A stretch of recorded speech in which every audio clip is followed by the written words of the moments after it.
Hey guys, and welcome back to my channel. In today's video, I'm going to discuss some recommendations that were just released by the BCFSA in regards to home buyer protection in the real estate industry, real estate market in Vancouver. If this is your first time to the channel, my name is Hasan. I'm a real estate agent in Vancouver. I make these educational videos to help you in your buying or selling journey. Now, if you followed my channel for a little bit, we have talked a couple times about the cooling off period that was recently announced in BC and is coming to fruition. Part of this report by the BCFSA does address the cooling off period and does have a recommendation in terms of the duration of it. So to start off this video, we're going to talk precisely about that. So the BCFSA recommends a 3-day cooling off period. Currently, how it works in real estate, new construction, pre-sale developments, they have what's called a 7-day rescission period. I don't think any of us in the industry expected that 7-day rescission period, that duration, would make its way into the resale market. I think a lot of us were thinking around 5 days. Look, I think cooling off period in itself, I'm not sure, how necessary it actually is, and definitely in today's market where things have leveled out, we're seeing a bit more balance. A lot of offers are being written now with subjects.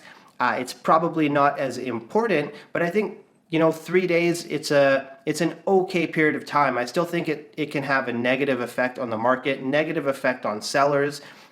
Now, one of the key caveats with the cooling off period, the BCFSA was going to announce some sort of financial penalty, a recommendation for a financial penalty for walking away from a deal because of the cooling off period. And basically what they are recommending is 0.1% to 0.5% of the total value of the deal itself. So that essentially on $1 million property, it's anywhere from $1,000 to $5,000 to walk away. Now, here's where I think it creates a lot of question marks. The way offers work right now is if you write an offer and you write it with subjects, for example, subject to financing, subject to inspection, subject to reviewing strata documents, you can walk away for any of those reasons without penalty. So the question becomes, if you walk away from a deal because you weren't happy with an inspection report or a strata document, are you having to pay that penalty? Or is that only if you're walking away for cooling off period reasons? And how are we going to distinguish what is the true reason for walking away? So that's something that I think we need some clarity on. What I am in favor of, though, is having that financial penalty, not because I want to hurt buyers, but I do think it's very important to guard and protect sellers against buyers writing frivolous offers, writing several offers on multiple properties, and then walking away from all but one. Which leads me to the next point and the next recommendation, which I believe is a very thoughtful one. And the BCFSA is recommending that buyers have to disclose when they're submitting offers if they have any other active offers out there in the market. I really think this is a thoughtful recommendation because, as a listing agent, when we're working with our sellers, we're often in a situation where we have, a couple of offers that are almost identical, 2 or 3 offers that are identical, and we're forced to make a bit of a gut decision in terms of which offer to go with. And it would be very important for me to know and for my clients to know that of the 2 offers I have in front of me, one of the buyers has their heart set on 2 or 3 properties because they have offers out on those, whereas one buyer may only have the offer on my property, and that makes that a much stronger offer. That buyer is much more committed to my client's property, and that's the offer to go for. Now, the other recommendation that the BCFSA is suggesting is no more blind bidding. So how it works right now is if you go into an offer presentation, you generally will learn how many offers the listing agent and the seller have, but it's never disclosed what that price is, what kind of subjects are in there, terms and conditions. That's not disclosed to the buyer. So yes, you are flying blind. You have an idea a number of offers there are, and you can make a general decision based on that, but you're never going to know how much higher you're bidding versus the last offer. And what I find as a listing agent myself is, oftentimes in offer situations, there are a few offers that hover around each other, often right around that list price. But then sometimes you'll find, 1 or 2 offers that are much higher than those. And it really comes down to which buyer has the most compelling reason to move and which buyer, truthfully, has the most desperation. So have they already sold their place? Are they trying to move in time for a new job start or a school season start? All of these things affect a buyer motivation. So the gap between the bulk of the offers and the one that gets accepted, often it's quite a wide range. So blind bidding would put an end to that. They're basically suggesting perhaps an auction style format. I'm in favor of this.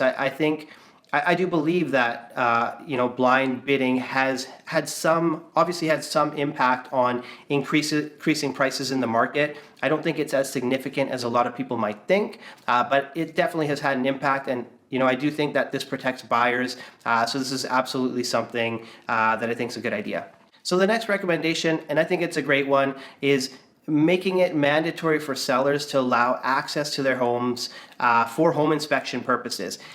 It's crazy to think that buyers are purchasing properties and they're having to buy without inspection periods in hot markets. Again, like I mentioned off the top, we're not there right now. In most instances, you are able to write offers with subjects right now and have it accepted. I say most instances because properties that are well priced, they are still seeing multiple offers. But most instances you are able to have that home inspection occur. But once the market heats up again, that right or that ability will get taken away if you want to win a property. So I really like this one.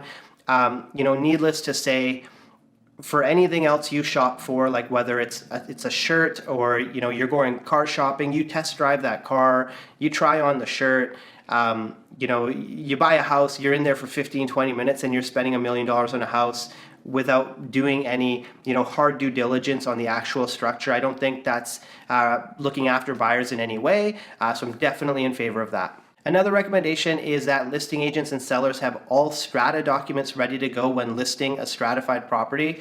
This is so important. When you're buying a strata unit, you're buying the building. Sometimes I look at it and I wonder how you can list a property without having done the due diligence into the strata documents to help determine the value. Because the strata documents, they're going to tell you what sort of capital expenditures are upcoming. Is there anything on the table right now in terms of funds that would need to be paid out by a seller or a buyer? Obviously, this affects market value. And when we're writing offers for buyers and we don't have this data, we're not necessarily flying blind because, again, we can write with that subject, but we end up weakening our offer where we don't have all the information that we need to be able to write, a proper offer, based on the market. So I really like this one. The challenge is strata management companies, they charge a literal arm and a leg for receiving these documents, and the documents arrive via email link. And if you want that on a rush is considered 4 or 5 days. Sometimes you're looking at literally, $300 to $500 for them to email you a link. So I personally believe there needs to be changes in a couple ways when it comes to strata documents. But we're talking about the consumer, we're talking about buyers right now, and it's important to protect them by having all the strata documents ready to go. And the last recommendation I want to talk about in this video, this is one I don't agree with at all, and it's basically suggesting that once a property is listed, there should be a 5-day period of time where the seller cannot accept any offers. I feel like we're taking away too many rights from a seller by doing this. I think a seller should be able to accept an offer whenever they like. It's their home. They've purchased that home in good faith. They should have every ability to sell that property whenever they like. So I disagree with this one. I don't think it's very helpful at all. One option, I guess you could say, is when you go to a multiple offer scenario, the seller does sign a document saying that they're going to review offers on this date and time. Right now, that document, it's not so set in stone. A seller can still accept an offer, prior to that date and time. Maybe they can look at a way where if this is signed off on, then the seller does have to commit to it. But I think a blanket policy where you list a property and you have to wait for 5 days, your best offer may come within those 5 days, and as a seller, you should have every right to accept that offer. So guys, those are the recommendations that are being made by the BCFSA to protect consumers, to protect buyers. They have said that this is not a measure to cool the market or control prices or bring prices down. So they understand that that's not possible to do it via these measures. As I mentioned off the top, timing is an interesting thing because we're now in a market where a lot of these measures are not mandatory, not important. I mean, they would come into play once the market heats up again, but right now I think a lot of it is unnecessary. For example, we're writing a lot of offers right now with 5 to 7 day subject periods versus a 3-day cooling off period, where again you're going to have a monetary penalty for walking away from it. So there are some kinks to be worked out. I'm always in favor of protecting clients, protecting buyers, but at the same time, always protecting sellers. Guys, if you learned anything from this video, I would love it if you could like the video, perhaps consider subscribing to the channel. What it does is it sends the video to more people that it can help. If you're in the Vancouver or Fraser Valley area, you're looking at real estate, you're looking at selling, you want to work with me, all my contact information is below. I would love to help you out. Thanks for taking time out of your day to watch, and have a wonderful day.